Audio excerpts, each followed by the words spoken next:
Calix Boxing here on this Friday evening, and you may be surprised to see this face on a Friday evening. And the reason you're seeing this face on a Friday evening is because I'm going to be off the grid with the family doing all kind of stuff this weekend and wasn't going to be able to get out any content this weekend. So if it was going to come, it was going to come right now. It's the only time I had time today. Was hoping to get one in earlier when I have a bigger live audience. People don't understand. People don't aren't used to seeing me right now. So this is going to be mostly an archive show, I do believe. But if you're in the building, make sure to comment as you come in. Let me know who's in the building. Also, hit the like button. Please, if you do one thing, hit that like button. Manny, was good sharing the stage with you last night on the round table. Wepa. Y'all make sure to leave those comments. Leave the likes as well. And Steven 4722, I see you in the building. Appreciate you coming through. I appreciate y'all joining me on this Friday evening. I know it's not a good time, not the best time to get clicks during the week, but this is all I could do. Couldn't get through earlier, was busy, and not going to be able to get anything out this weekend. So this is the time to do it for me. And I had to get these thoughts out in long form. It wasn't going to come in short form. I dropped some stuff earlier on Twitter, but it's hard to consolidate your thoughts when it comes to something like this in 2 minutes, and it gets misinterpreted. People start to run all over the place with it. So this is what we have. This is what we have. Well, at least I still got Bivol versus Zerto in 15 days. And yeah, there's still some good fights. Matchroom's putting on some good fights. Top Rank sprinkling in some good fights. You know what's interesting to me? And I want people to understand this, the people watching this in the archive, those live. My mission statement in this channel, and I made it clear, was I'm a boxing fan, simply boxing fan, not a journalist. I'm not going to speak for fighters. I'm not going to speak for promoters, managers. I'm not going to be a manager. I'm not going to be a network exec. I'm speaking for boxing fans. I'm speaking as a boxing fan. So my mission statement here, a boxing fan speaking to boxing fans about furthering the agenda of boxing fans. And if I stay on code, my code is a boxing fan code. My tribe is boxing fans. Don't care anything about what you are here. White, brown, yellow, black, doesn't matter. If you're a dude like me who just wants to see good fights, we're going to speak about how we can further our agenda as boxing fans, and we're going to stay on code as boxing fans. Point blank, period. Boxing fans. Because we're outnumbered. Like, we're not outnumbered. That's the thing. But the balance of power has shifted away from us dramatically. Dramatically. And this is what I keep trying to pound in people's heads. Why are you out there capping for certain promoters, managers? I could care less about Bob. I could care less about Trust Fund Eddie. And I certainly could care less about Advisor Al. And we're going to get to that. Believe me. But I keep getting on here and talking about fighter inactivity. I get on Twitter and talk about fighter inactivity and not being delivered the fights that we deserve as boxing fans. And why are we getting so many pay-per-views? And then that's why I've said this year that my bigger beef now is with other boxing fans, because I have boxing fans trying to stand in the way of me demanding the things that we deserve as boxing fans. And that's where I have a problem. I already know the evil of Al Heyman. I already know the evil of Bob Arum. I already know the evil of Eddie Hearn. I know the evil of Oscar De La Hoya. I know the evil as well because I've been around the block as a boxing fan. I've been over here for over a generation following boxing. I've been on here off and on, mostly off and on, but on here for 12 years. I've been off and on to Twitter. I know how it works. But my beef has always been with them. My enemy is whoever is in the way of me getting the fights that I want and deserve as a boxing fan. But now I'm getting other boxing fans standing in the way just in order for them to cap for whoever their favorite advisor or promoter is. And what I'm telling you is stop having favorite promoters and advisors. Be a boxing fan. Demand the fights that you want. Demand that they happen. Speak out on who's stopping you from getting those fights. Why would you do anything other as a boxing fan? Stay on code as a boxing fan. Stay on code as a boxing fan. We are the only ones, boxing fans, who are ashamed for speaking out for our own interests. Yeah, sometimes you get it with fighters, sometimes, but boxing fans were shamed. Shame about Spence Crawford, but it doesn't surprise me once the fight wasn't signed and sealed in August. I had no hope of it happening this year. Hopefully Crawford wins this fight looking good, doing it, then fights Virgil Ortiz. So Evanescent fight's happening, supposedly. What happens with Spence from here on out, the next fight, I really don't care. I really don't care. This is frustrating with me, and I hate these shows. I hate coming on here and doing this. I'd rather talk about the fights, and you have people who, fans, channels, journalists who crave this stuff because they feed and they monetize the drama, the trauma. They feed off of it, and they love this stuff. They love when fights don't happen, and they love the mythical battles because their favorite fighters don't actually have to fight the real fights in the ring. But I don't. I want to see the fights. I hate this crap. Hate it. Hate it, hate it, hate it. I want the fights. We've talked about, up until yesterday, you have a top 10 welterweight division. Top 10. 70% of them are undefeated. 70%. 7 out of 10 of the top 10 welterweights are undefeated. We've talked about how Ring Magazine's top 10 pound for pound list, they're on pace to fight a combined 10 times this year. 10. Averaging one fight per year. And if you break it down even further, BoxRec top 50, it gets worse. Inactivity. So we have to ask ourselves, why is this happening? Who is building this system? And why are there boxing fans and journalists actively cheering on this system? Not cheering it on, not only cheering it on, but defending it. Why is this stuff happening? Make what I want to happen or my wallet stays closed. That's how you get what you want. It's unbelievable, the state of boxing. It is. I can't stand the people who run the sport, but I also can't stand the fans who illegally stream. They say they want the best fighting the best, but don't want to pay, making it financially unviable. And here's the thing with that too, is I go to fights. I purchase DAZN. I purchase ESPN Plus. I purchase everything they want me to. Showtime app. I purchase everything they ask me to purchase. I support the fighters, right? If there's a pay-per-view that I want, I buy it. I support it. If it's no.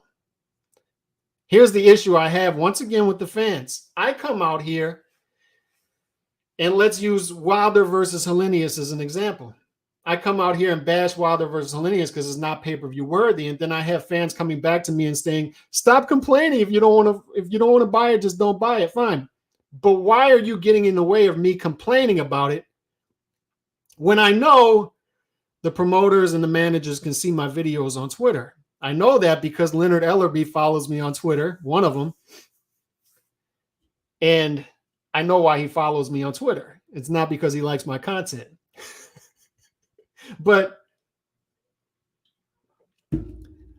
I complain about it. And I complain about it so we can try to get what we want as boxing fans, but then they stand in the way of it. And I finally figured out why, because they're not purchasing it anyway. They're pirating it. They're pirating it. And the freeloaders get subsidized by the buying public like me. So when the streaming service goes up on the subscription, it's because of the freeloaders. That's part of the reason why. And all that's fine. I'm not getting in the way of you using the hack Fire Stick, mess streams, crack streams. I'm not getting in your way. But what I'm telling you is you are the last person to stand in the way of me, the paying customer, complaining to the promoter, manager, network exec. It would be like if we go into a restaurant, I sit down, I eat, I pay the bill, and I complain about the food. I didn't like the food. And then the person who goes in and skips the check says, stop complaining about the food. Stop. Wait a second. You skipped the check. You skipped the check. I paid. I get to complain about the food. I paid for it. These dudes are a plague. An absolute plague. Who's to blame for the fight not happening? Who is to blame? For 4+ years, I've watched as dudes disparage Bud Crawford. And I'm not saying Bud Crawford is completely innocent. I'm not. Some of the business decisions in the past, not properly self-promoting, I get all that. Burning a bridge on his way out of Top Rank, I get all that. I'm not saying the guy has a halo over his head. But I've sat here and watched the dudes say, stay on code, all this good stuff, disparage Bud Crawford. And we all know the names they've thrown out there, Top Rank Toby, all this good stuff. But I've watched them disparage this dude and say, all you have to do is walk across the street. All you have to do is walk across the street, and that fight is yours. It's yours. Just walk across the street. The reason you're not getting these fights is because you're over there, we're over here. This is PBC Island here. This is our territory. And I've been told that no, we can't cross promote. We can't cross promote. Can't do it. I've been told that for years as a boxing fan. This guy's with Golden Boy. This guy's with Top Rank. Can't do it. Can't do it. Nope. One's with HBO. One's with Showtime. Nope. Now it's one's with The Zone. One's with Showtime. Nope. Can't do it. Can't do it. Can't do it. Calix can't do it. All right. So what happens? We can't have the fight because one's with Top Rank, one's with PBC, 4+ years. When the fight could have been easy to make. And that's the problem that I have with the boxing fans that tell me this stuff.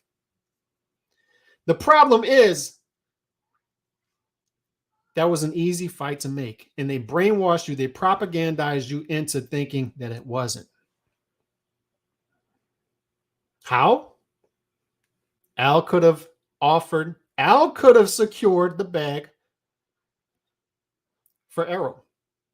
Bob could have secured the bag for Bud. Could have given them both guaranteed money.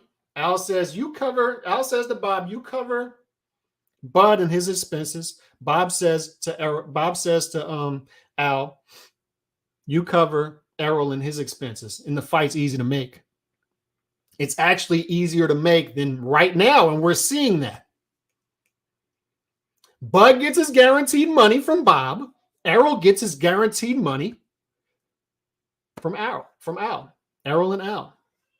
But nope, we can't have it. We can't cross promote. It's impossible. It's blood versus Crips. It's impossible. We can't possibly go through those invisible obstacles. Can't do it. Can't do it. Can't make it happen. And I'm sitting over here like, why? Wait, why? Why can't we do it? No, I think we can do it. No. Shut up. We can't do it. Calix, stop being naive. Stop complaining. Sit there and take it. Be like the rest of these dudes. Be like the dudes with Stockholm Syndrome.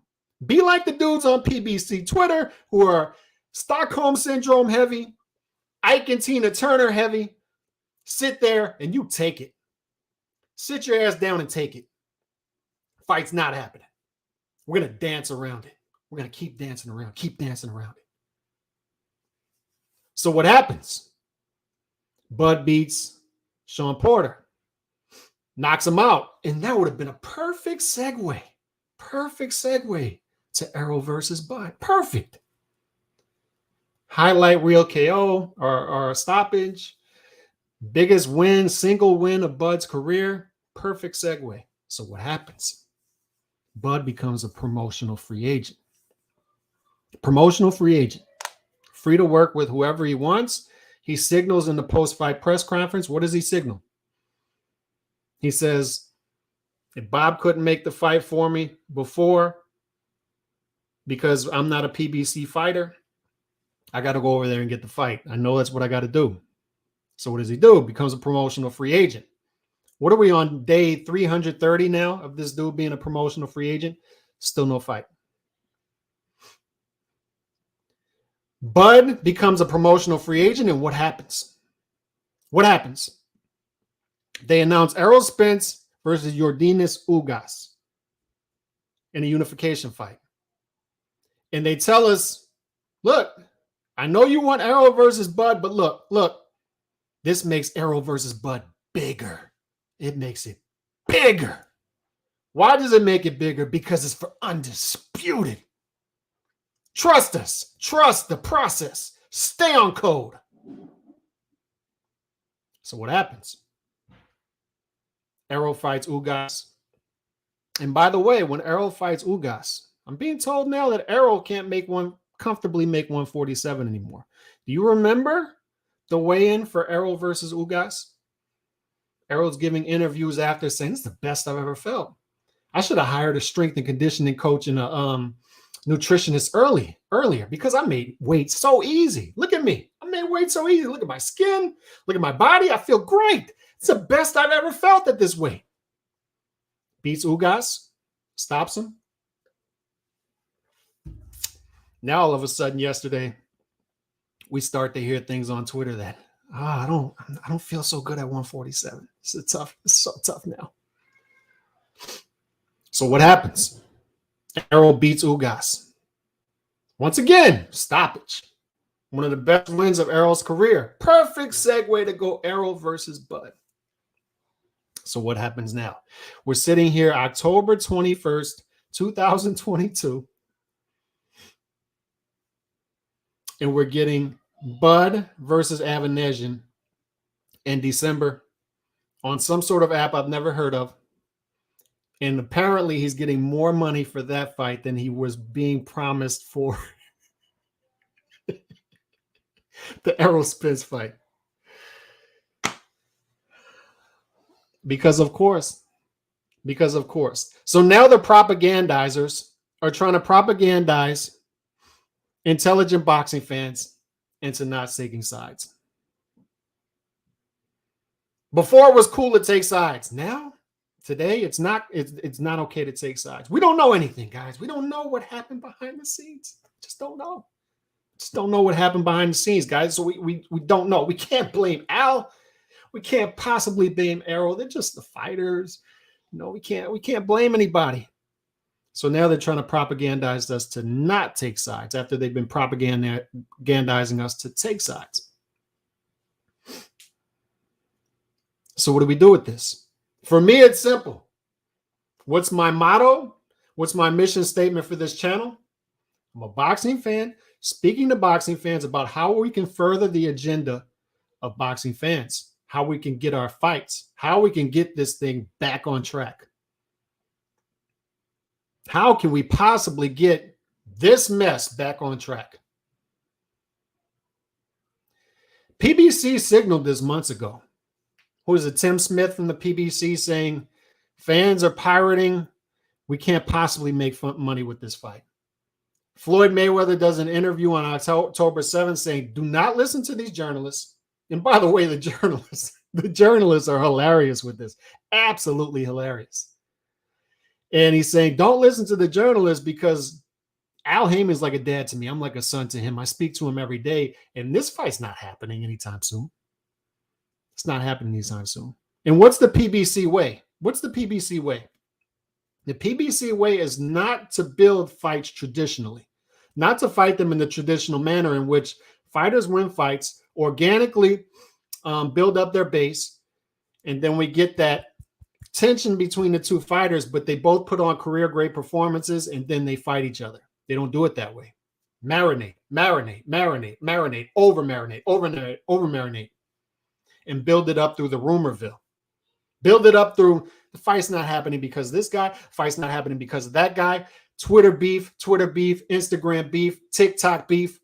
And then finally, years later, after the expired date, we get the fight, but at least we get the fight, right? That's the PBC way.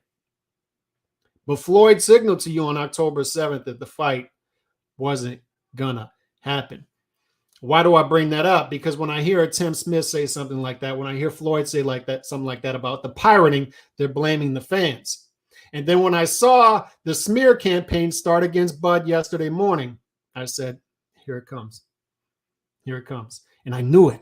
I said it months ago. If this fight falls through, watch what they're going to do. They're going to start the smear campaign against Bud, and they're going to blame Bud for the fight falling through. So when I saw the smear campaign start yesterday, when I saw Bud or Errol come out with his nonsense on Twitter, there it is. There it is. PBC trying to blame the fans, one, Bud second, and deflect from what they're doing. This all belongs, this whole mess belongs at the feet of the false god Al Heyman. I would argue, and look, I don't like any of them. Don't like Bob, don't like Eddie, don't like Al, don't like Oscar, don't like them. They're a necessary evil, but they're all, when it comes to this boxing world, they are an evil.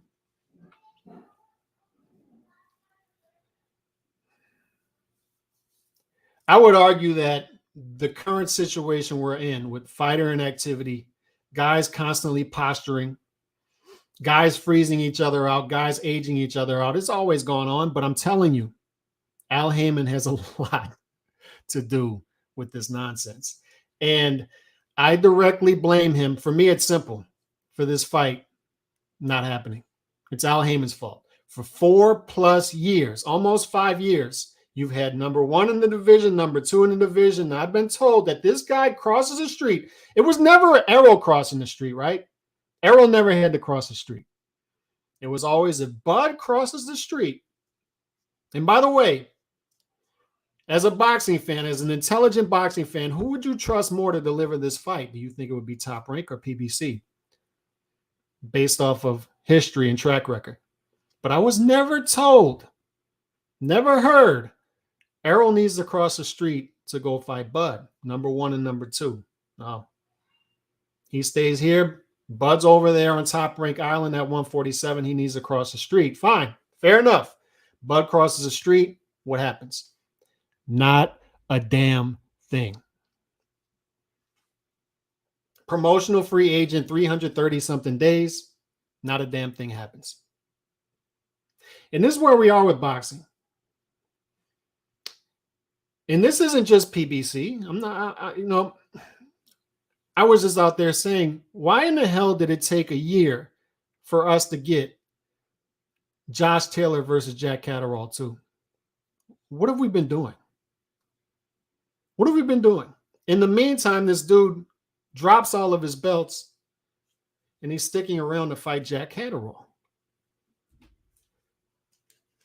This is boxing. This is current boxing. It absolutely baffles me when I go on Twitter or on YouTube and these dudes are acting like this is the golden age of boxing. How can you say that? Are you just showing up?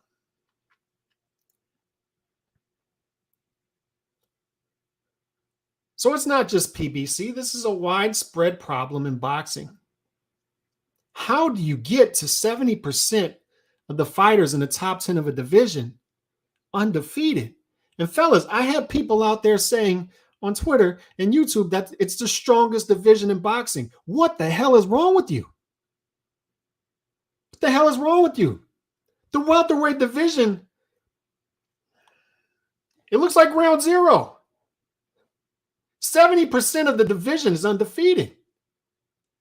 Boots can't fight Virgil. Why not? Why can't Boots fight Virgil? Why not? Hell, Errol's free now. Why can't he fight Stanionis? He's free. Make the fight happen. One of the good things to come from this is at least we have a welterweight with something on the schedule. We had no top 10 welterweights scheduled to fight until last night. Now we've got two of them, Bud versus Evanesian. And I got people out there saying, oh, Evanesian, who is that? He's a top 10 welterweight. For the love of God, do you guys not follow?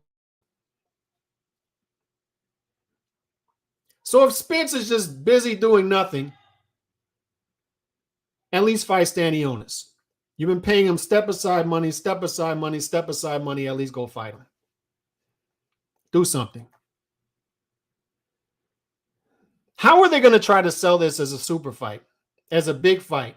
When they've been disparaging Bud for 4 years, they've been tearing him down, and now all of a sudden they want to try to build him up to try to build the fight.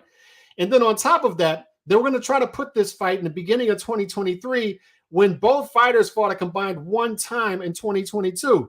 What the hell is wrong with you? And here's my other issue with the PBC. And maybe one of you PBC nut huggers can explain this to me. I don't know. Get this clip out to them and have them explain to me why do we have PBC fighters fighting in the fourth quarter and they're not on the PBC website schedule? Did Al run out of money to run his website too? Did he? How is it that you have fighters on the schedule? How is it that you have fighters fighting that you promote under your banner, and I have to go to badlefthook.com or another accredited website in the boxing world, a respectable website in the boxing world, to see that one of your fighters is fighting because you're not promoting him? Are you serious? Why is it that Sebastian Fundora basically fights in his hometown and they're handing out tickets like candy?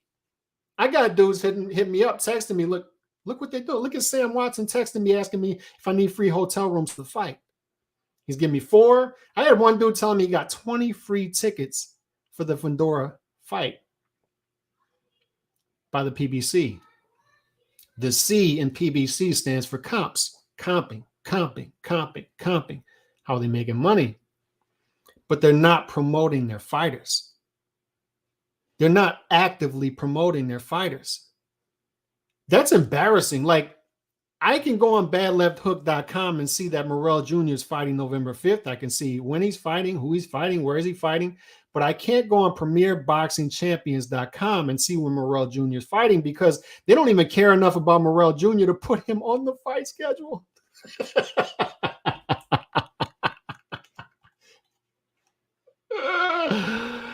And then I'll have people telling me, oh, why can't Canelo fight a Morrell Jr.?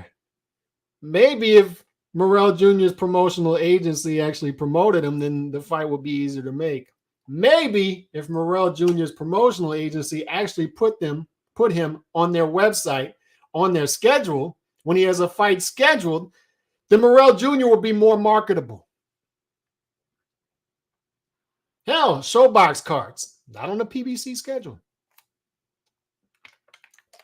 I'm supposed to get out here and cap for Al Heyman, or being different about it, when the dude doesn't even care enough about his fighters to put them on the fight schedule when they have a fight scheduled.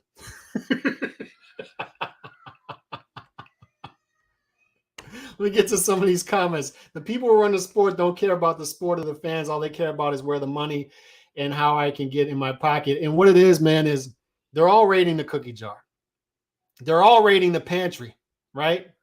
And I'm going to get to these comments. I see a bunch of comments, man. I'm going to get to them right now. But this quick thought. They're all raiding the pantry. And then years later, they're going to go in and like, why is the pantry bare? Why is it empty? It's like, dude, you've been raiding it and you haven't been replenishing it. You're not promoting your fighters, promising them high minimums. And we're in an arms race, right? We're in an arms race. So when the PBC runs it like the Yankee system instead of a farm system like Top Rank, and they're paying these fighters high minimums and guaranteeing them things that they cannot back up, right? These other promoters have to also try to match these high minimums. And then what we get is when I go on Twitter and complain, I'm told by matchmakers, and I'm told this by people who work for promotional companies, stop complaining, because if you're mad about the pay-per-views, you're either going to get a pay-per-view or you're going to get your fighter not active. Choose. And I'm like, that's my choices? That's my two choices? Either I get a pay-per-view or the fighter not fighting at all. Who built that system? Who built that system?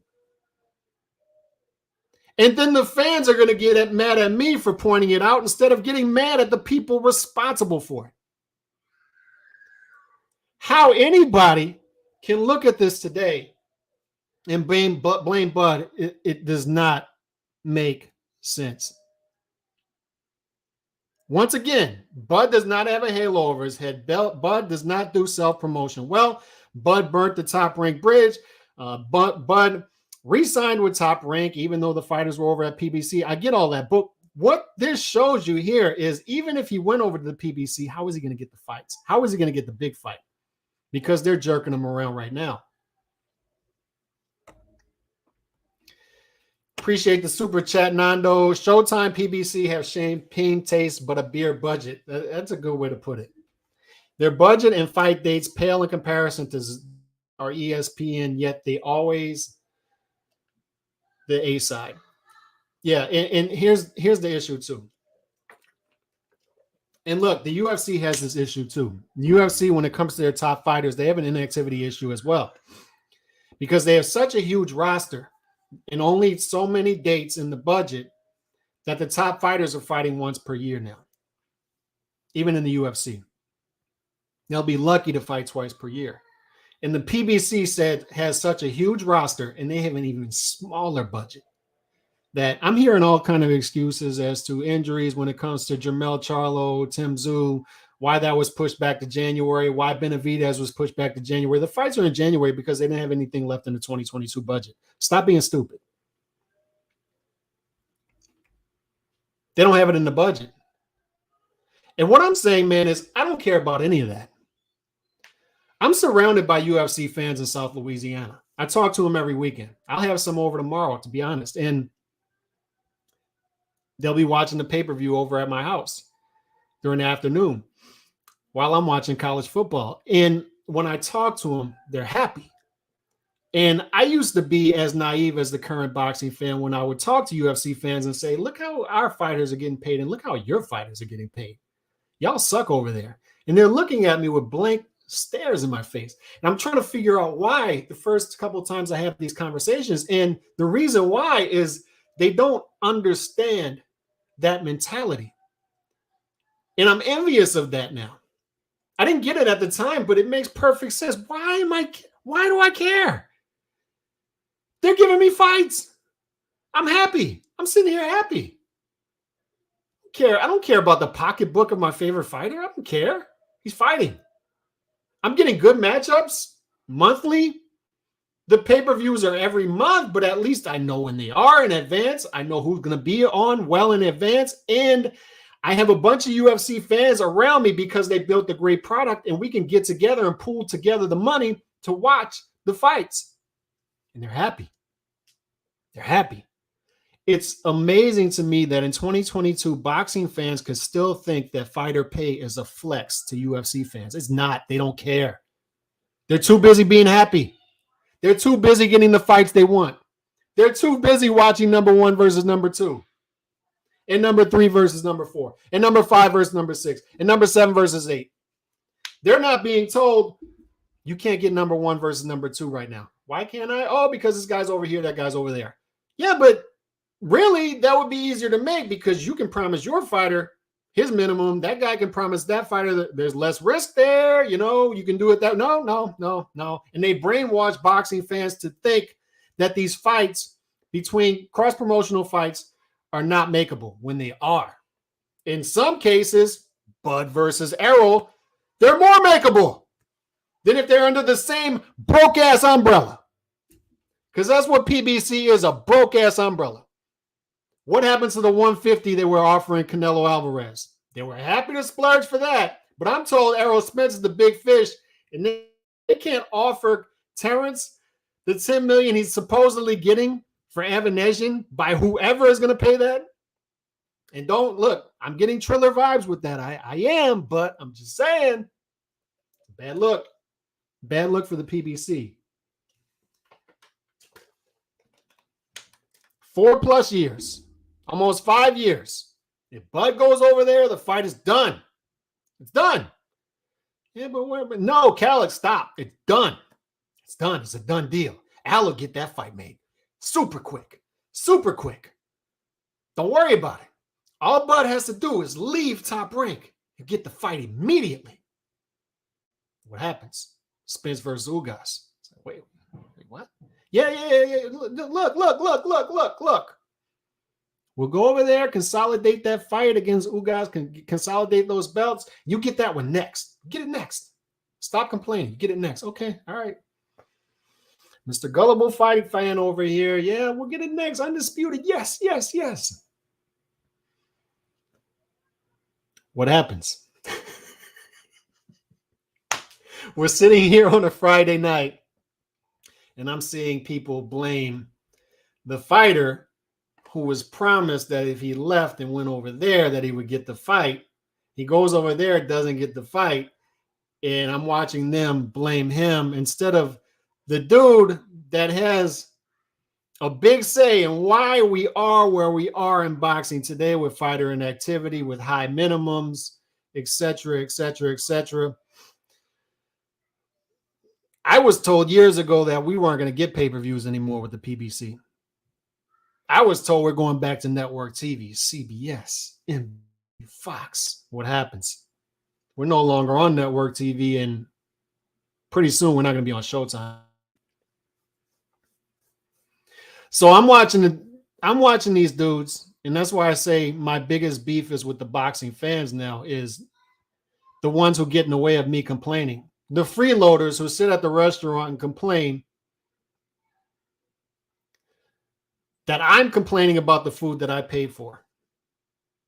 I'm paying higher subscriptions with the Zone, ESPN Plus, because these dudes are pirating. And that's fine. I'm not a snitch. Not a snitch.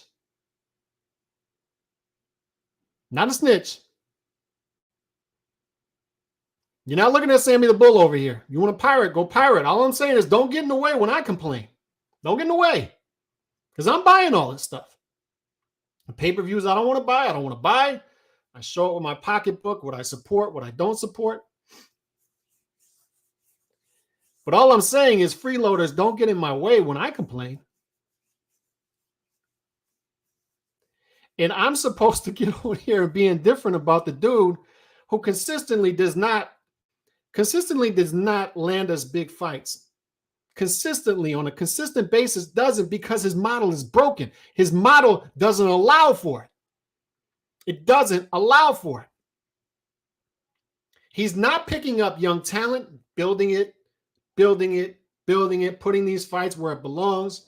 He's not having them active enough. I'm seeing the inactivity trickle down, not only to the top prospects, not only to the middle prospects, not only to the top champions, not only to the dudes in the middle, but all the way down to the prospects. Prospects are fighting 2 or 3 times a year. What the hell is that? So they're not building organic fan bases at the bottom. They're not building these fighters up properly. They're not even telling you on their website when their fighter is fighting. Morrell Jr. is literally fighting November 5th, and it's literally not on the PBC website. I can go on badlefthook.com and see Bad Left Hook is doing a better job of promoting Morrell Jr. than the PBC. And I'm not supposed to blame this dude, right? Not properly promoting his fighters, putting them into deals to where they can't go out there and openly complain about the promotional company. I'm being told that the fighters want the fights, though. They want the fights. Yet Benavidez Jr. is not getting the fights. He's complaining about them internally. And then he goes out in the Boxing Voice and says, I love Al Heyman. I love the PBC. I'm extending my deal. What am I supposed to do with all this? Do I leave? Like, this is the question here. Boxing fans get failed yet again. What's keeping us here? For me, it's the sport. It's the sport. I can compartmentalize. I can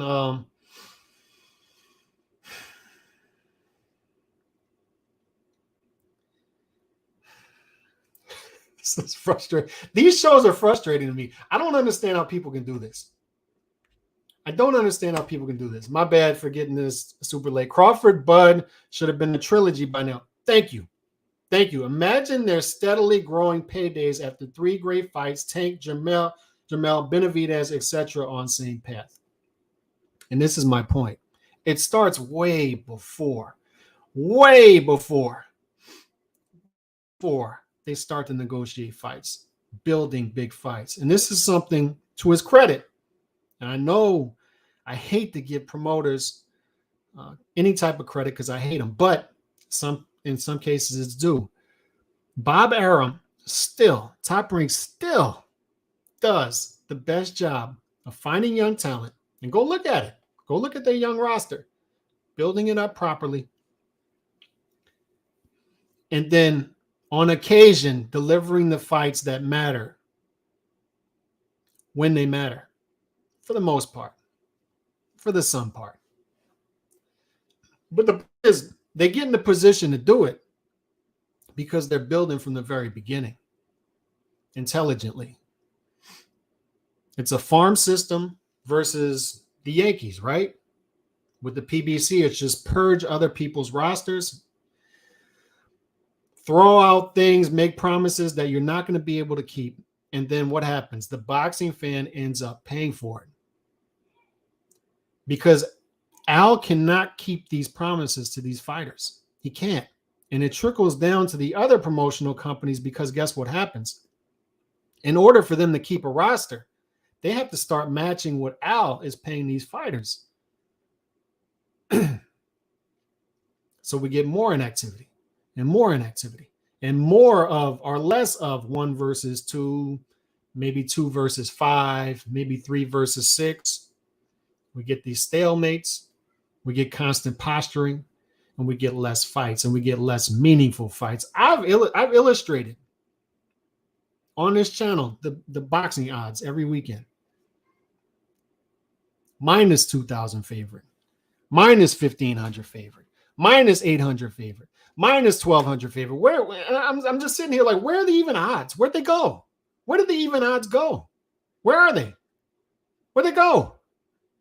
Every single weekend, mismatch. This past weekend was like the perfect example. I had people telling me what a great boxing weekend it was. Deontay Wilder was a 9-1 favorite.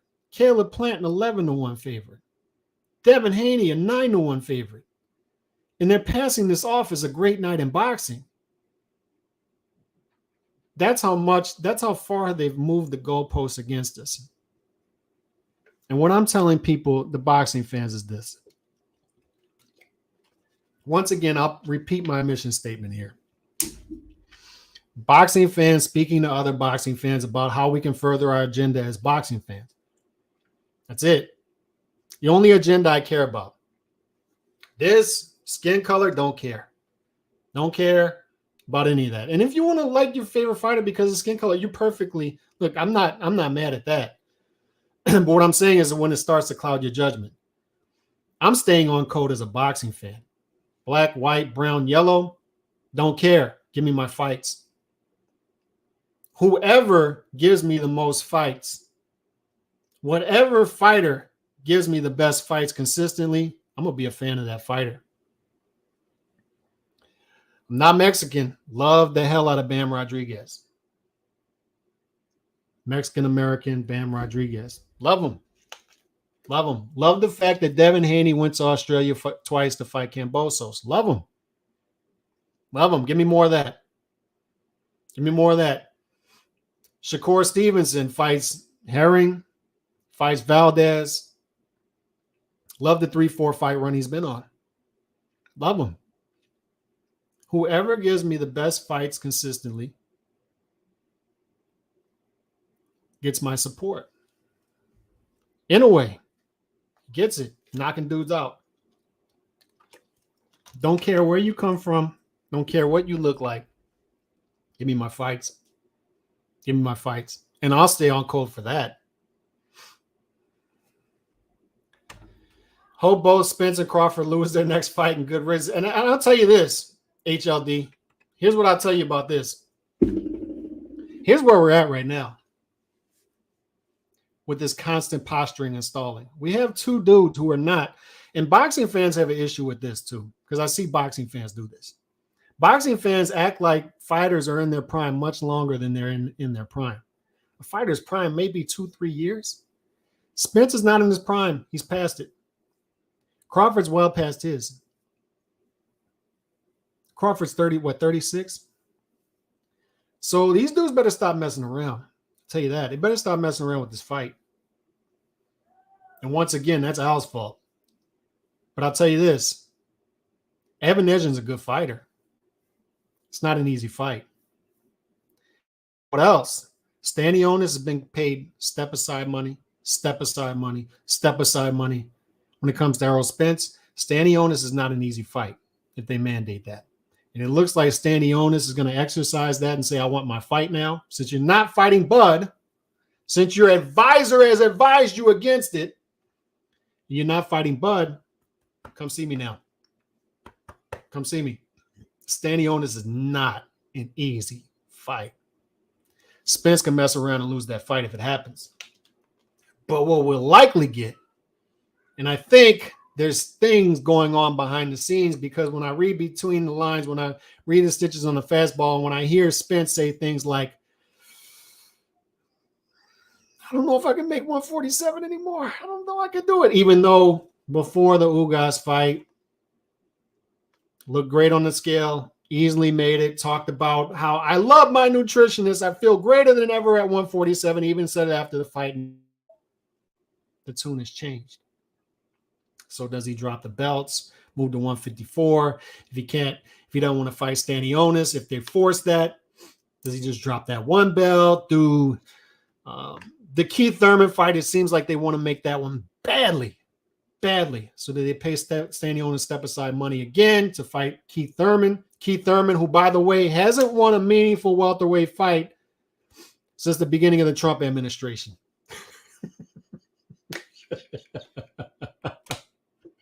Keith Thurman is under a tree somewhere doing Tantra yoga, playing his flute. Does that better than he boxes now. Hasn't won a meaningful fight in almost 6 years. And that's the pay-per-view they're going to try to make. But what I'm saying is they better stop messing around. Because I'll tell you what, Spence moves up to 154. Spence has to fight a Stanionis. They'd be better off fighting Bud. At least if you lose that fight, you lost to Bud, right? But if you mess around and fight a Stanionis, a Boots, a Virgil, you keep messing around. Keep messing around. Keep listening to your advisor. Keep listening. Who's been advising top fighters at 147, 168 to just stay away from each other and keep it easy. Keep it easy. Probably because he can't afford having two A-side type fighters fight each other. That's likely what it is. It's much easier to break even on a pay-per-view when the pay-per-view is cheap. And the pay-per-view can be cheap if the B-side is cheap. You put on a mismatch. Talking about Hugger Haney, what's your take on what Paulie said about blue balls and Haney? I don't really like the timing of that from Paulie. I don't like the timing of it, and also track record. Haney has a track record of fighting the fights when they're there, at least recently. So I give him the benefit of the doubt that he's actually going to fight Lomachenko, because I think he will. I think he will fight Lomachenko. I disagree with Paulie there. I disagree with it. So that's where I'm at. El novio del Canelo Güey con dos times Chupa Nene. The sanctioning bodies need to order Crawford, Ortiz, and Spence boots, and if they don't, front strip them of the belts. And here's the thing. In order for the four-belt system to work, and I have no issue with the four-belt system at the surface, there are reasons you have four sanctioning bodies, right? And why they were built that way, and it's a universal sport, and you need a certain amount of champions. I get all that. But the issue is they're so corrupted with the rankings. They're so corrupted in that they don't order unifications correctly. They don't order mandatories correctly, the Reggie belts, all this stuff. So don't depend on the sanctioning bodies. We can't. Just can't do it. It gets late early, Yogi Berra. Someone always gonna get caught slipping in boxing. I'm telling you what, mess around with Stanionis if you want. Mess around with Stanionis if you want.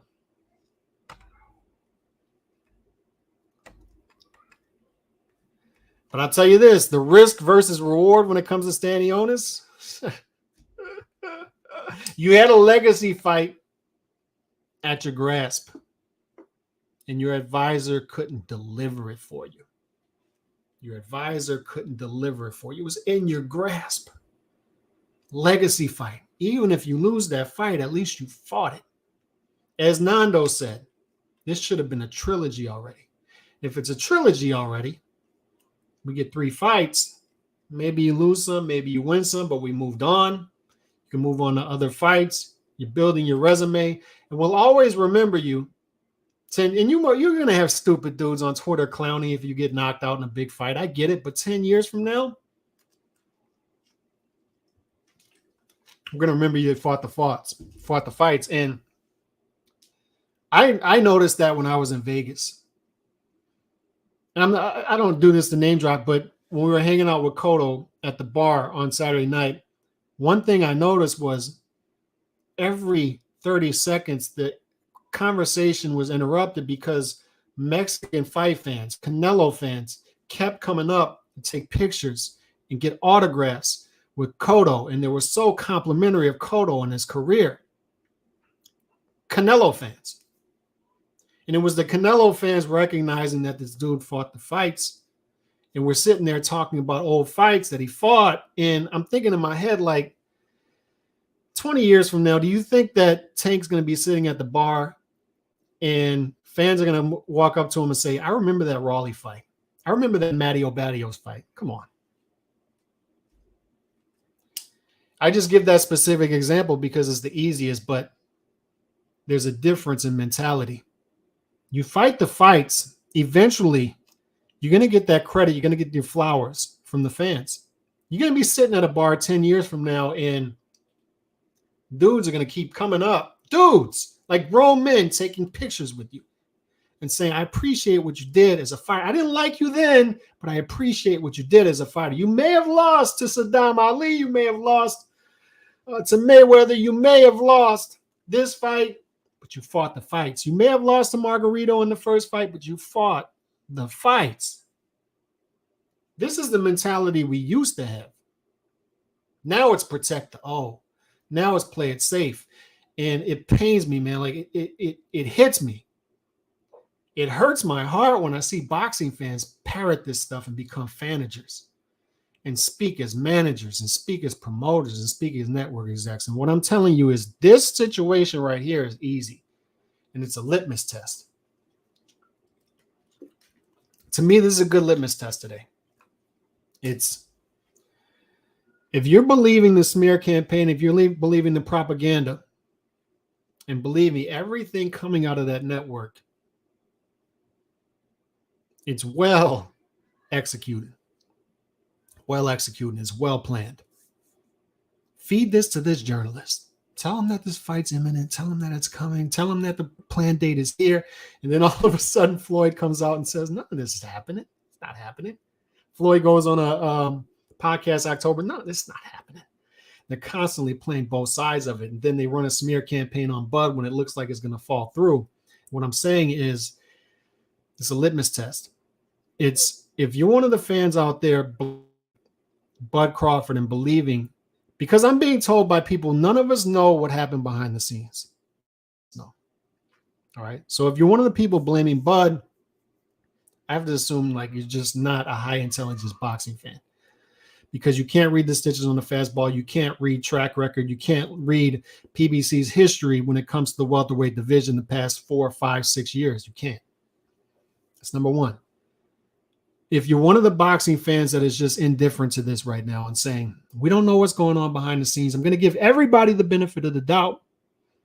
Look, if you want to give the fighters the benefit of the doubt, that's fine. But if you're going to give the advisor who has been feeding information out there for 4 or 5 years that if this guy would just cross the street, he would get this fight immediately.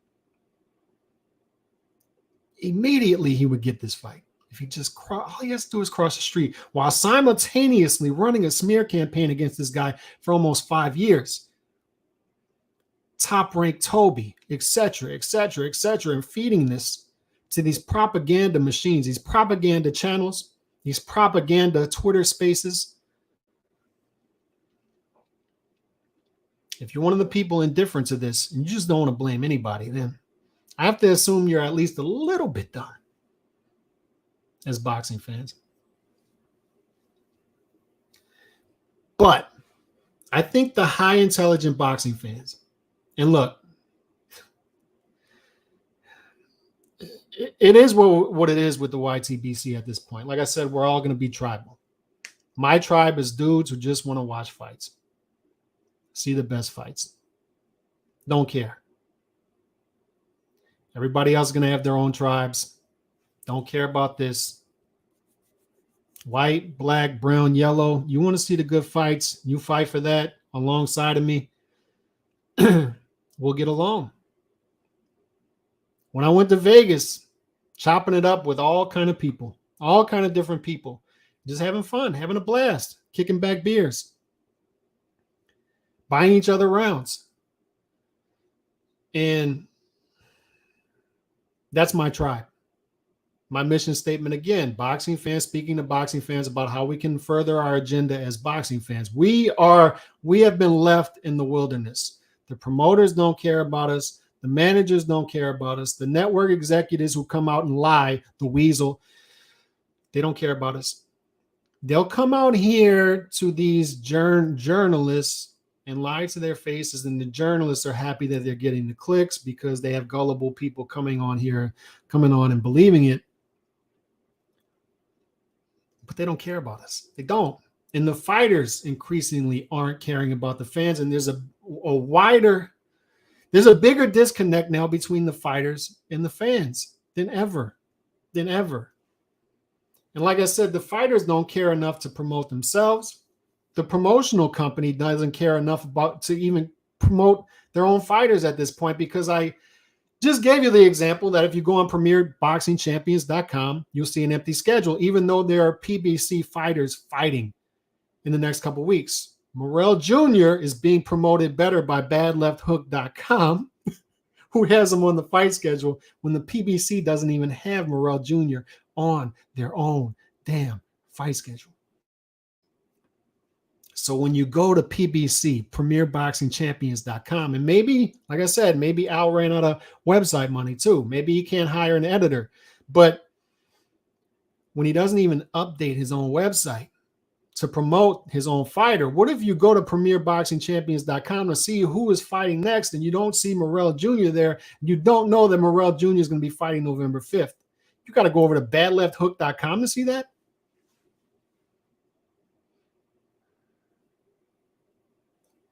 But what I'm telling you, man, is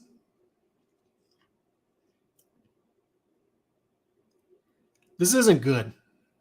It's not good. It's not good.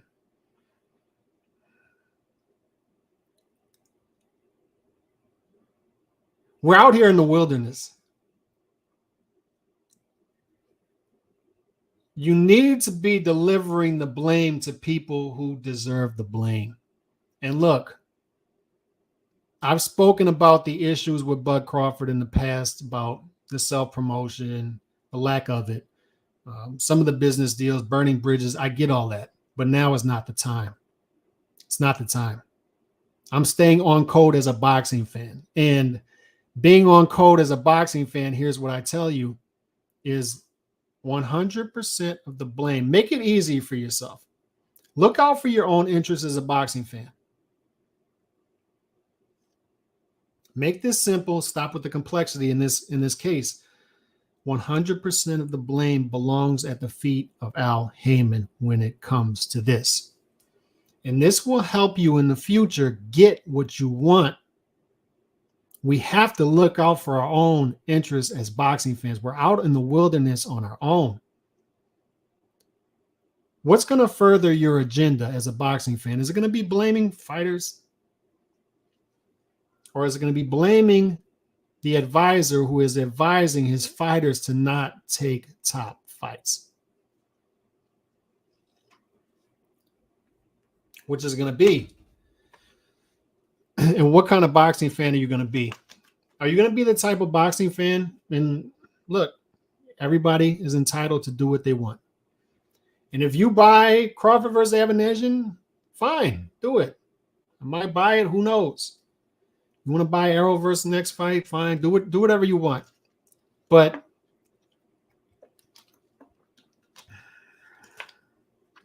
this is a simple one. It's simple. The litmus test is easy here. It all belongs at the feet of the dude who has been spreading this propaganda for 4 or 5 years. If this dude comes over here, he'll immediately get the fight with Errol Spence.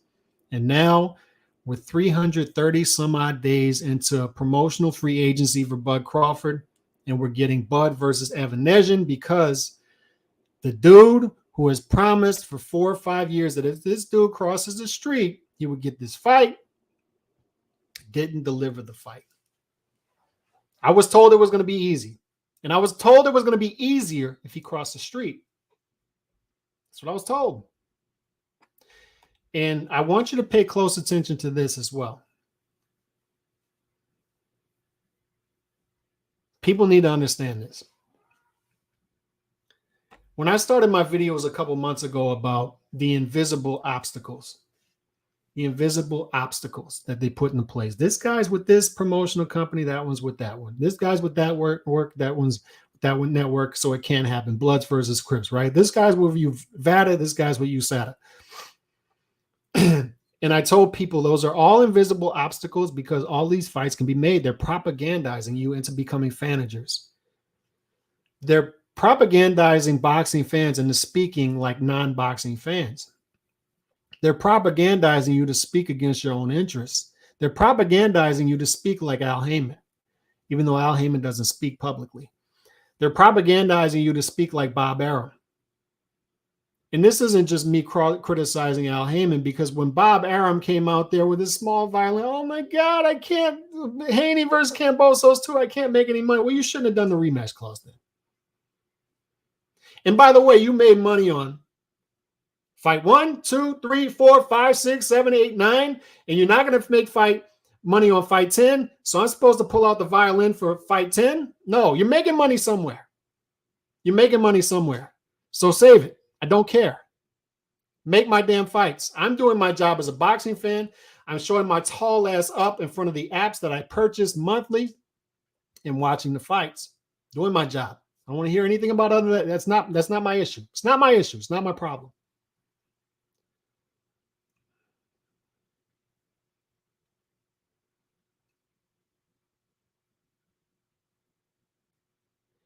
They're propagandizing you to say things like, this guy's with the PBC, that guy's with the top rank, so the fight can't happen. And you're repeating it. You're doing it. You keep doing it. And this is the perfect example of it, because this fight would have been easier to make with Bud, top rank, Errol with the PBC.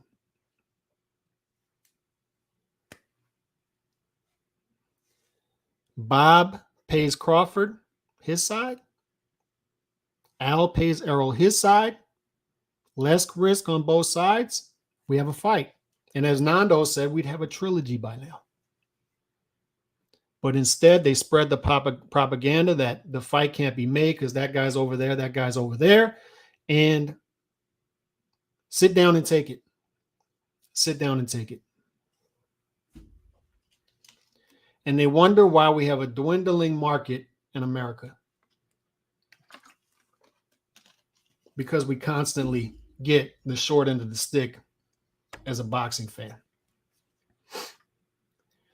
And if the fight was made, I didn't care. The Bud knocks out Errol, Errol knocks out Bud. At least I got the fight as a boxing fan. But you have a lot of boxing fans, I'm telling you, don't doubt me on this, who would rather the fights not get made because they can argue constantly on the mythical matchups. Oh, that guy ducked my fighter. That guy ducked my fighter. And they can monetize the trauma. They can monetize the drama. They can monetize the divisiveness. And the promotional companies and the managers are very happy to give you that. Very happy to give you that. This is easy. Easy. This is an easy one. They want you to be divided on Bud versus Errol. And what I'm saying is there's one guy to blame here. And his name rhymes with Shal Shaman. It's easy. It's an easy one. David B's next 3 fights, Uskatai, Angolo, Truax, book it. Likely. It's likely. Have you seen the odds of all the past 11 Benavidez fights? Mismatch, mismatch, mismatch, mismatch. 20-1 favorite, 30-1 favorite, 70-1 favorite, 15-1 favorite. He had one where it was like 8-1 favorite. And once again, I'm supposed to feel sorry for this dude for not getting a Canelo fight. Uncle Hal once spent. Look, don't joke about this because it could happen. Spence versus On the Spectrum Rolly. That could happen. Showtime goes, then we all need is for the zone to walk away, and boxing is in the tank in the U.S. PBC runs their business like Dollar Tree. Only solid fight that I can remember was Tyson versus Wilder. That's it. This year, boxing is taking an L. And it started off from April to June. We had like a hot streak, right? And then we got this. We got this. Rosilla, I was pumped for this year, but it's really fell over. Don't say that, Calix, about Uncle Al. They're going to say you're a racist white power.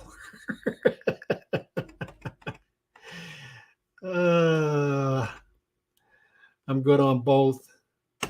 I blame fighters. They decided to contract with PBC. And this is the thing, too. I'm told by boxing fans all the time that the fighters really want the fights. Well, the fighters need to start backing this up. And that's why when I say Al is completely to blame here, there is, by extension, some blame to go to Errol because it's your advisor. It's your advisor who couldn't deliver the fight. So this is fair right here. I blame fighters. They decided to contract with PBC. There is some blame to put on the fighters too. I put the blame on both not supporting their future fights. Agree 100, Calix. As if fans, we stand together, united, and demand these fights, we would be so much stronger. We have no interest in supporting TV networks or promoters. And I don't know what the ultimate answer is. All I'm saying is I know what the answer is not. And the answer is not, in a case like this, to say, well, I don't know what's going on, so I'm not going to blame Al here. No, Al's to blame. The answer is to constantly,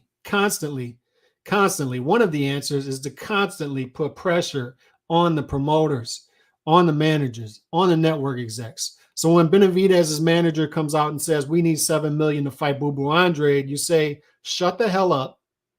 You're not getting $7 million to fight Boo Boo Andrade. And if if David Benavidez fights a dud next, we're going to call you out for fighting the dud. We're not going to get on here and cap for you. The answer is not to cap for the promoter. The answer is not to be on Twitter, on YouTube, giving Al Heyman outs here. It's not. It's not. You're further taking us away from what we need as boxing fans. The answer is to hold their feet to the fire when they don't deliver for us. And Al did not deliver for us. He did not deliver for us here. He did not. He did not. Your false god, Al Heyman, did not deliver for us here. He stunk it up. He shot a brick in the clutch. He shot a brick in the clutch. 0 for 15 in the fourth quarter. That's what Al Heyman did here. He shot a brick in the clutch. Spence will not speak for himself, is stuck in a slave contract. F all the promoters. I've been watching boxing 1 year, and I really appreciate y'all schooling me. Appreciate you coming through. Definitely appreciate that. One thing the boxing fans need to know, and I've already delivered home that this is Alice's fault. It just is. But stop capping for the promoters. Stop. Stop. It's not helping. You're not helping. Stay on code as a boxing fan. Rising tide raises boats, right? So the more fights we get, the better for the sport. The better for all fighters by extension. The better for boxing fans, surely. And don't be afraid to speak out for your own interests as boxing fans, even when it's met with hostility. Because I get played. Even when it's met with hostility, don't be ashamed. Don't be shamed into staying quiet when there's something wrong. And there's something wrong. When I look at the fourth quarter schedule, there's something wrong. Something broken. When I see the top 10 pound-for-pound fighters fighting a combined 10 times, when the best fighters in the sport, pound-for-pound, are fighting once per year on average. Good Lord. When I see, up until yesterday, 0 of the top 10 welterweights scheduled to fight a fight. I'm looking around like John Travolta in Pulp Fiction. It's like, where'd the welterweight division go? Where'd it go?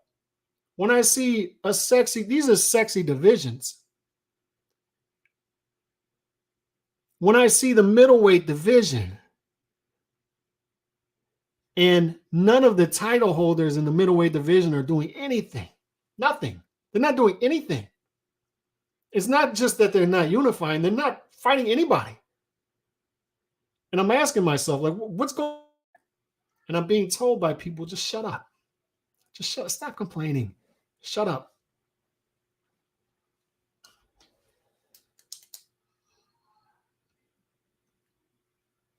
Broken.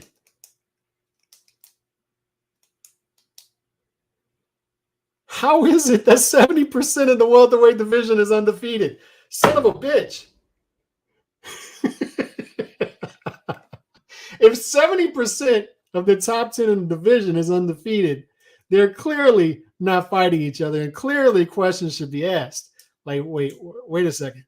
Wait a second. 7 of the top 10 guys are undefeated. This is me raising my hand and asking questions again. 7 of the top 10. I have a question. 7 of the top 10 fighters in the welterweight division don't have a loss.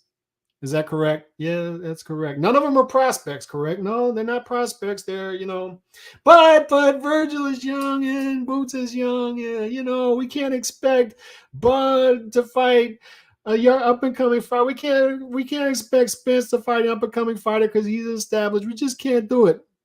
Why not? Why can't we? Like, once again, I just have a crazy idea. Like, how about 2 top 10 welterweights fight each other? Like, maybe can we do that? Can we maybe do that? And one of the gray cloud out there in this black sky is, at least with Bud versus Evanescence, we're getting number 2 versus number 8, right? At least we're getting that. At least. And maybe now Spence will be forced into fighting a Stanionis. Who knows? Who knows? Or maybe he'll fight a Keith Thurman who hasn't had a meaningful win in almost 6 years. That's the likely scenario. But here's another issue that I have. And it goes back to what I said when I talked about the great Thomas Sowell saying once that there are no solutions, only trade-offs. Is we made a trade-off many decades ago that we weren't going to do same-day weigh-ins anymore. We're now going to do before-day weigh-ins. And what has that led us to? It led us to now where we have guys completely draining themselves down in weight week before the fight. Guys fighting way away from their natural weight classes in order to try to get an advantage. And this also leads to an advantage for richer fighters because they're able to pay for the nutritionists, strength and the conditioning coaches, that the fighters who are making the amount of money that these fighters are making, it also leads to a bigger gap between those fighters, right? The before day weigh-ins. But what it's also doing is these guys aren't sticking around in these weight classes the way they used to. So what happens is a Devin Haney consolidates all the belts at 135, becomes undisputed, which we've been told is a great achievement, which it is, but it's not sustainable in order to defend those belts. And that's on top of the politics that get involved. Look at Josh Taylor at 140. Sanctioning bodies stripping him, and now he has what, one belt? But that leads me to another example is it's no longer sustainable to defend undisputed when you become undisputed and you have fighters moving in and out of weight classes quick. And the reason I bring that up is because they waited supposedly to make Spence versus Crawford. That way it could be undisputed. And at the end of the day, once Crawford or Spence becomes undisputed, if this fight happens, then they just move to 154 anyway. So is undisputed an overrated achievement at this point? It's another interesting question, but it's another thing broken in boxing. Boots really still is a prospect and only fighting once this year. And here's the thing with Boots is he fought, what, 4 minutes this year, and we still don't have a fight schedule. This is my example. It's trickled all the way down to guys like Boots' level. And Boots, I'm being told, is the number 4 welterweight in the world. Number 4. And what's going on with them? What's happening? What's happening? Benavidez beats Lemieux in May. We have to wait all the way till October for them to announce that he's fighting Uska Tigwai in January. Why is it taking so long? Why are things taking so long to develop? Josh Taylor arguably loses to Catterall but gets the decision, and we have to wait 11 months for a rematch. Why is it taking so long? And these are questions that I ask that I'm being told not to ask because I need to just go over there, sit my tall ass down and just enjoy the fights. And I'm asking, what fights? You want me to go watch the 20-1 fight? You want me to go watch the fights this past Saturday night? 9-1 favorite, 12-1 favorite, 8-1 favorite, and be happy and act like it was a great night in boxing like everybody else on boxing Twitter? We need better, man. We need better as boxing fans. We need better. A lot of us need to be out here doing better. Effing Danny Garcia came back for his big tune-up bag and vanished. And that's the thing. I'm hearing Danny Garcia versus Erislandy Lara at 155. And I have a crazy idea. I have a crazy idea. When I hear Danny Garcia versus Erislandy Lara at 155, I have a crazy idea. Like, how about we have 17 weight classes, right? 17. We have 17 of them. Not 8, 17. So that's like plenty of weight classes to work with, right? Like you have a framework there that there's a lot of weight classes. You can pick one. But instead, crazy idea. Like, how about a middleweight fight, a middleweight? How about a junior middleweight fight, a junior middleweight? No, Callis, you know what we're going to get instead? We're going to get the junior middleweight fighting the middleweight at 155. And we're going to get a middleweight with a Reggie belt to come down to 155. So the junior middleweight, who is the A side, who is the house fighter, we're going to get him a belt at 155. And by the way, I've been consistent. I didn't like it when Canelo used to do it. I didn't like it when Cotto used to do it. Don't like it. But here's another crazy idea. Like, how about some middleweights fight other top middleweights? How about Benavidez fight Caleb Plant? How about Benavidez fight Morrell Jr.? How about Caleb Plant fight Morrell Jr.? How about Jamal Charlo move up to 168? And if he wants a Canelo fight in the future, how about he fight Benavidez? How about if Boo Boo Andre wants something to shake? If he wants to sign with the PBC, how about he fights one of these guys? How about somebody does something? I feel like that meme. Do something. Do something. I feel like I'm poking boxing. Do something.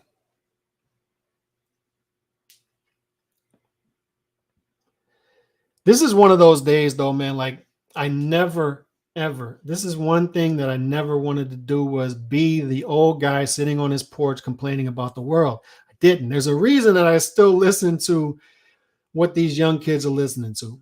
I don't like rap music anymore, what these dudes are putting out, but I still listen to it because I want to know what the young kids are listening to. I still want to be hip to what's going on. I still want to be able to relate a little bit, and I don't want to be the guy complaining about it.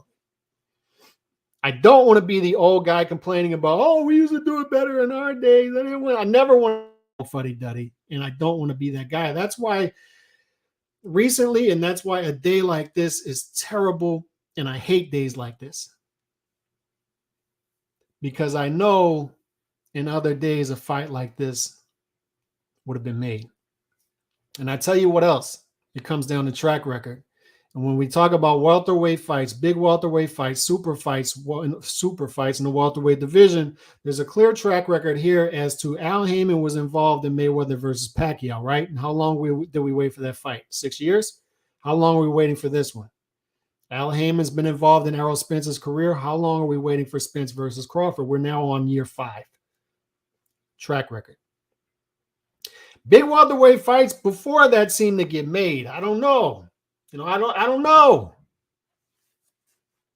They seem to get made. De La Hoya versus Trinidad got made. Got made. There were a lot of welterweight super fights getting made. 80s, 90s, early 2000s. And now the two biggest welterweight fights of the past 15 years. Waited 6 years for one. Waited 5 years for the other. What's the common denominator? What's the common denominator there? Once again, I'll give you a hint. It rhymes with Shal Shaman. People can call me whatever they want. I'll never get on here and cap for a promoter or advisor. And we're going to lay the blame at the feet of where it belongs here, and that's the false god Al Haymon.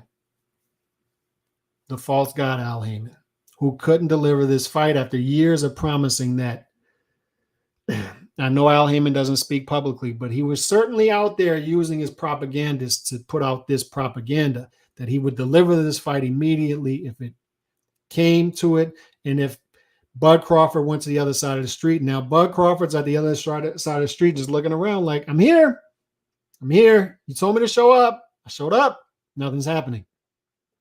You told me to show up, and you told me if I showed up on this corner that your guy would show up over here and fight me. And I'm sitting at this corner alone. Why? Why?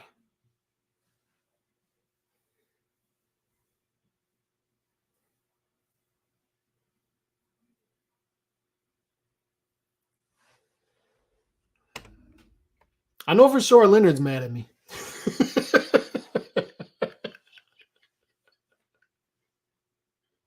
Leonard has 70. It's funny. Leonard has 77,000 Twitter followers, and Leonard only follows 300, and I'm one of them. So when I saw it, I was like, why is Leonard following? And it was right after I put out a bunch of anti-tank and anti-PVC videos because I wasn't happy with what was going on and fights not getting made. And I'm like, oh, see what this is. He's watching me.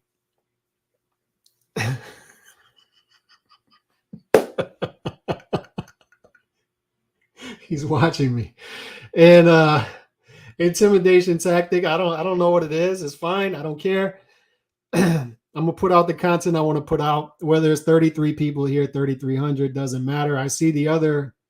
Now I was watching one of the LDBC channels on there earlier with 800 live viewers, And I'm sitting there and I'm like, man, I don't really get this, but power to them, man. Good for them. Successful, good for them. But man, some of the stuff I was hearing, good Lord.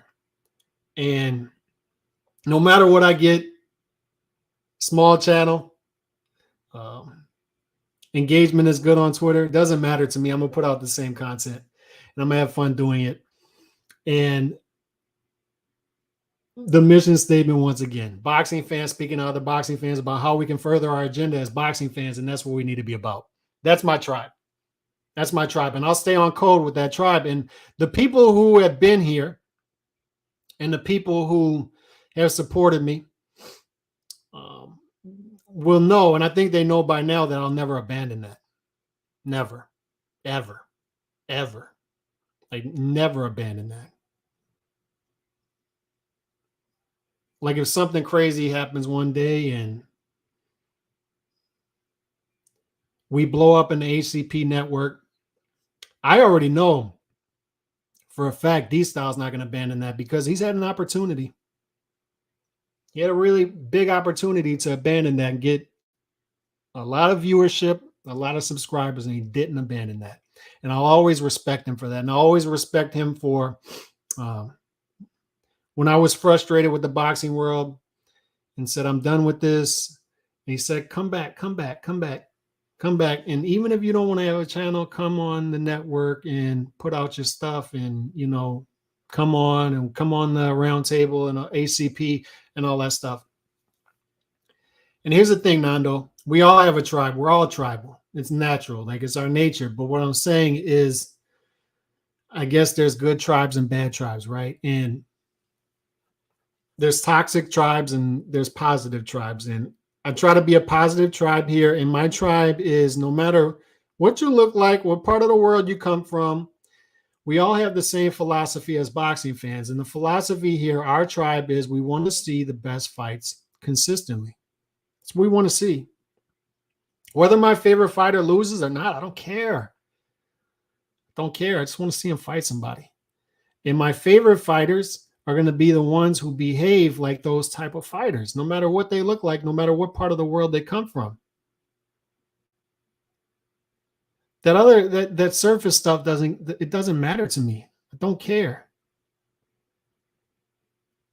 And people can like fighters for whatever reason. Like I said, skin color, regional, country, that's fine. But when it starts to cloud your judgment, when it starts to make you volatile, when it starts you make attack other people who just want to see good fights and want to call out the people who aren't delivering those fights, who are getting in the way of those big fights, that's when I have the problem. That's when I have the problem. And one thing my viewers need to know is I'll always stay on code as a boxing fan. That's my code.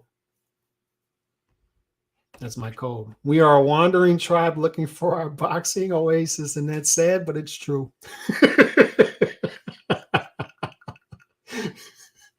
We're just wandering out here in the desert. Somebody give us a big fight.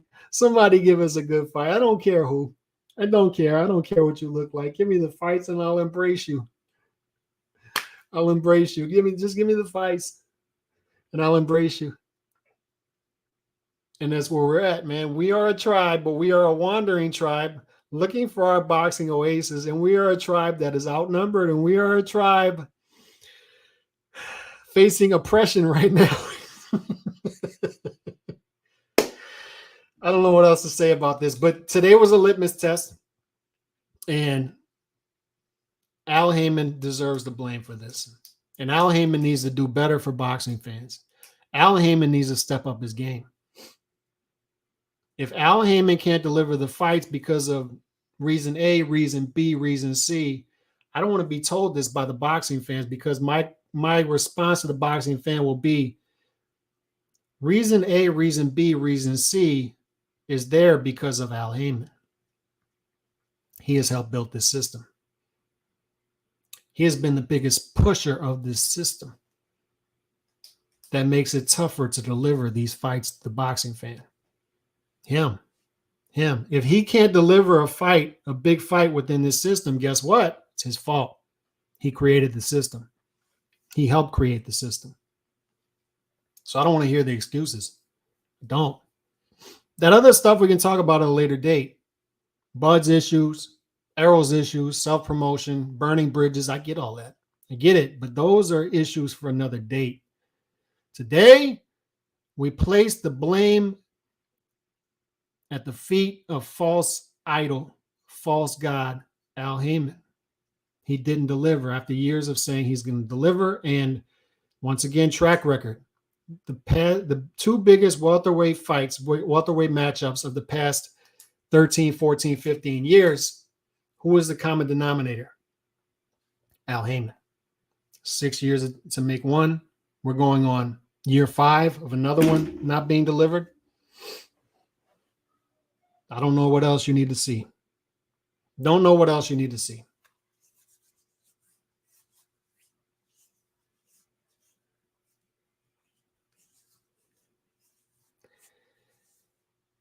Speak up for your own interests. Place the blame where it needs to be placed, and we'll be further along. We'll be closer to getting to where we need to get as boxing fans. All right? This is an embarrassment. People need to realize that. I'll finish it off with this. This right here, like seriously, people need to realize this. Errol and Bud, October 22nd, and we're still being told, no, it's next now. It's next now. That's embarrassing. It's embarrassing. It's an embarrassment. It's an embarrassment to the sport. It's an embarrassment to everybody who follows the sport. And it's a failure to deliver something that boxing fans needed and wanted. It's a failure to deliver it to us. It's an embarrassment. It's embarrassing. It's an embarrassment. This is a travesty. It's a monstrosity. It's terrible. I'm tired of being told, no, next time. Next time. Now, I know you wanted that one, but next time. Yeah, I know you want an undisputed heavyweight champion, but next time. Next time. Rematch clause. Mandatory. No. Next time. Next time. I know you want undisputed heavyweight champion, but we got to do the mandatory. We got to do the rematch clause next time, next time, next time, next time, next time. I know you want Bivol versus Better Be, but I have a better idea. How about we do, hear me out, how about we do Bivol versus Zerto? How about we do Better Be versus Yard? So I really would have liked Bivol versus Better Be. I don't know, those are decent fights, but I'd rather that one. Next time. Next time. Next time. Marination. Marination. Marination. As a boxing fan, I'm just sitting here and saying, give me my fights. For me, this is becoming simpler by the day. It's becoming simpler every weekend. I don't want to hear about the obstacles. I don't want to hear about the promotional obstacles. I don't want to hear about the network obstacles. I don't want to hear about the drug testing obstacles. This is becoming simpler for me by the weekend, by the day, by the second. Give me my fights. It's simple. Give me my fights. I don't want to hear about any of that. I don't want to hear about you losing money on the fight because you built this system in which you can't navigate through now because you raided the cupboard bare. Embarrassing. And that's right, Nando. We're going to keep punching. On that note, man, y'all have a great week, and I appreciate y'all swinging through on this Friday night. Humbled by y'all chilling with me on a daily basis when I come on here lives. Definitely appreciate y'all checking out my short form content that I've been putting out. I've been putting out a lot of shorts too. So make sure y'all go check those out, man. I appreciate y'all coming through. God bless. Have a great weekend. Peace.